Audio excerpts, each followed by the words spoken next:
Mike Adenuga is the founder of Glow, Oil, and other smaller companies. According to Forbes, he is the second richest Nigerian, fifth richest in Africa, and richest urban man on planet Earth. Looking at his success story today, you will never have imagined that Mike Adenuga worked as a security man, taxi driver, waiter, and a mortuary attendant. This is the success story of Mike Adenuga.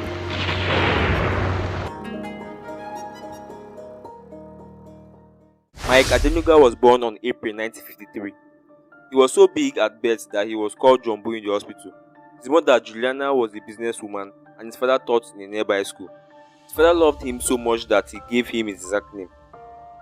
There are not much things known about Mike Adenuga's siblings, but he had an elder brother, Demola. Mike and Demola had huge statures and protruding bellies at a young age that they were mocked by their classmates. They hated going to school, so they would sneak out of school most times and go swimming in a nearby river, which they call River Jordan. Their mom, Juliana, has always been cautious about the adventurous and rascal nature of Mike, so she will always beat him. She even reported him one time to the Commissioner of Police in Oyo State. Mike was so afraid of his mother that till now, whenever he is in any disagreement with someone, just by the mention of his mother's name, he would completely mellow down, even though she's late now. After his secondary school education, he flew to the United States to get his bachelor's degree in business administration. However, while in university, he would do menial jobs in order to raise his school fees as he was not getting any kobo from home. After 4 hard years of studying, he eventually graduated. He headed straight back to Nigeria to work in his family's small sawmill business. The family had been running this sawmill business for years. Mike didn't share their fantasy. He had determined to take the risky road of entrepreneurship. He didn't want to depend on his family's fortunes. He wanted to build his own empire. And most of all, he didn't see a future in the family business. You see, there were lots of expenses and costs which made the profit so small. Cost of fuel for running the machines, transportation cost of lubricants, maintenance cost of the machine, cost of the operator of the machines were few out of the lot of expenses he needed to pay up.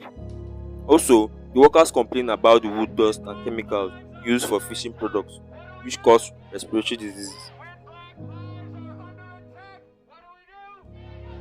Of course, he ventured into another business instead of coping with the so many problems the sawmill business had. This time though, he decided to sell car stereos. Mike had foreseen a problem in the market.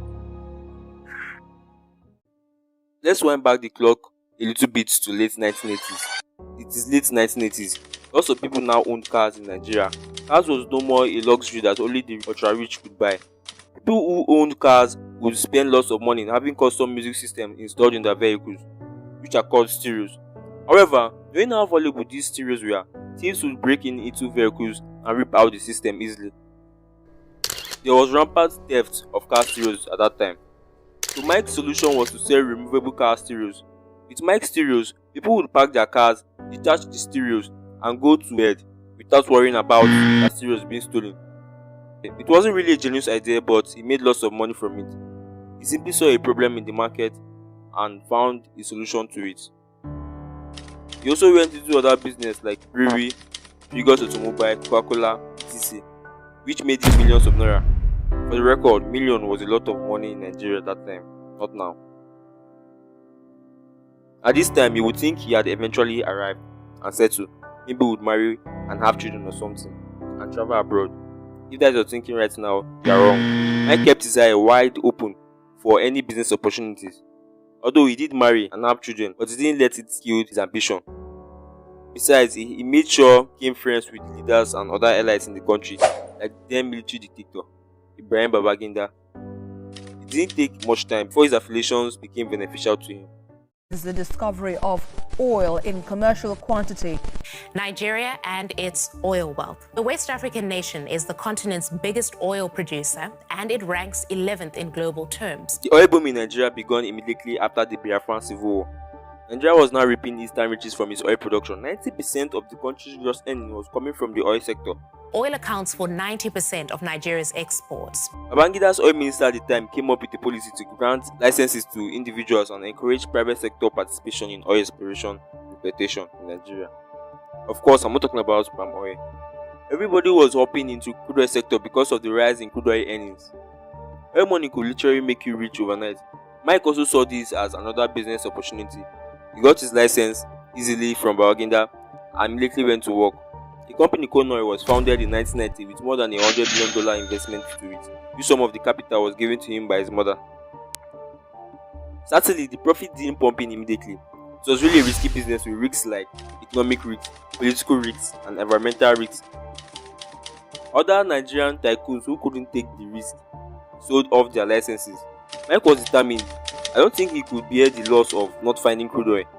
I mean, there was a lot of money invested into Konoy, which he literally had to beg for. However, after a year of drilling, he struck oil. Konoy became the first indigenous oil firm to struck oil in Nigeria. Then oil money started flowing in. He literally became wealthy. But that could not give him the whopping net worth of $2.1 billion, eventually into another business that not only gave him money, but gave him fame.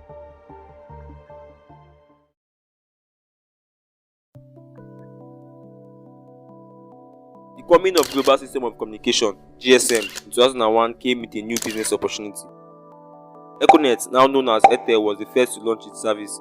MTN launched its service shortly after in the same year. Adenuga got interested in the telecommunication business and immediately went to get his license. He was granted a conditional license by General Sani Abacha, and in 2003 he founded Globacom, which is Glo. At the time, the wealthy were the only phone owners, as to own a phone was really costly. However, as phones became cheaper and affordable, there became a rivalry between the three telecommunication companies, MTN, Glo, and Econet. Although after a while, EXCELL joined them. MTN, which kept innovating at the time, brought about subscriber identity module, which is known as SIM cards, which helps to enhance call rates. Airtel also became a leading provider of telecommunication and mobile money services in Africa. EXCELL, on the other hand, which was launched very late, became the first network to provide special numbers to Nigerians as their mobile numbers via the 0809 You Choose campaign. It was a competitive market for the telecommunication firms. However, Mike's Globacom was facing some internal issues. Obasanjo, the new president of Nigeria, had just cancelled all the approvals given to him by previous governments. In July 2006, he was arrested by the EFCC and questioned for some hours before he was released. Not long after that, the FIRS sealed up his oil companies for allegedly evading tax of about 89 billion naira. And above all, his mother had died at that period. It was indeed a really tough time for him. Many reports were coming that he might be arrested and prosecuted for the second time. He left for London and did not come back until a new government was in place. He had to lay low until the trouble passed.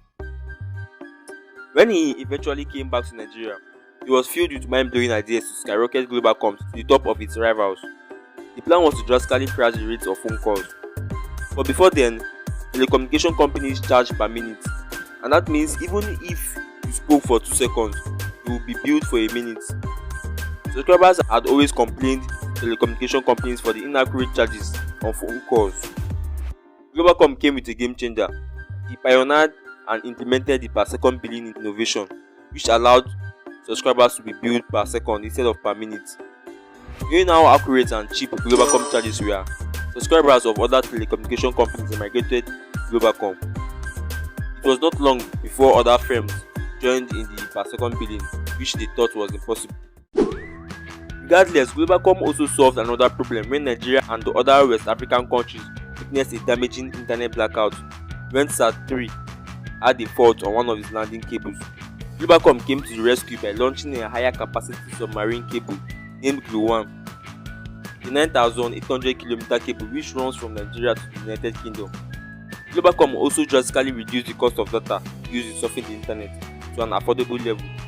Globacom participation was seen in the entertainment industry, sports, and banking sectors. In 2009, Glo became an official sponsor of Manchester United. There are lots of things Globacom did to regain its stand in the competitive telecommunication market, which I can't possibly cover in this video.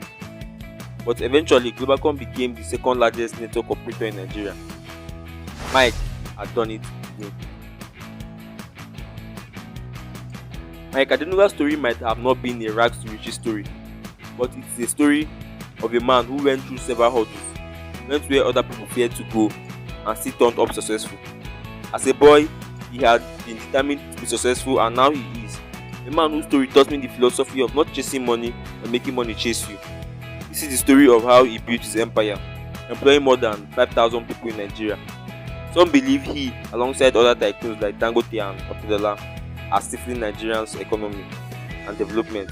In reality, most of the bourgeoisies, most of the business mogul are the people who are doing this business and creating abject poverty in our land. While some sharply disagree, highlighting his contributions to the economy. What do you think? Leave your comments in the comment section below. To watch more insane stories on business tycoons in Nigeria and Africa, hit the subscribe button now and turn on your notification bell to get notified when I release new videos. If you like this video, don't forget to give it a thumbs up. It encourages me a lot.